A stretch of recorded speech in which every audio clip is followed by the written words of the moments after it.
是社会新闻，新北市的英国最近有乡亲发现讲，打钱日前这个新北市议员后金狮欠钱行钱的字条啊，后金狮今日去警察局报案，讲会提出告诉。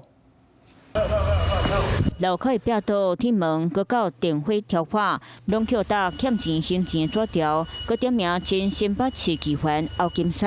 最近扣人发现伊的服务处拢扣打满字条。你有要来报案的啊？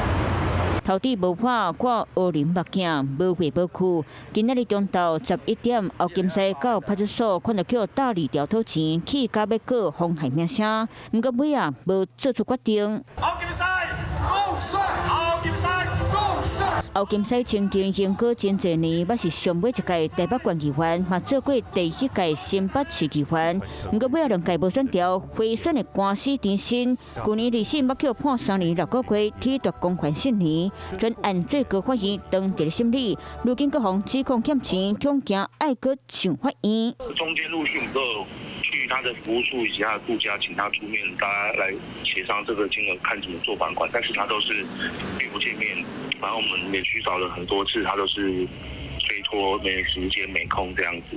当事人指控后金狮伫咧2022年选举期间向朋友借750万周转，今年10月向500万，朋友搁借超150万，毋过向后金狮讨400万时，预算秘密起来，朋友就来提起民事的求偿。当事人否认有积欠债务，且表示并无遭到任何暴力讨债等情。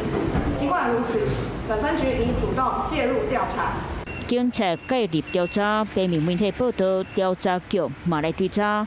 对这件代志，新北市调处回应当地了解。后金狮在地影响力真大，如今无伫咧目镜单，话题嘛是不断。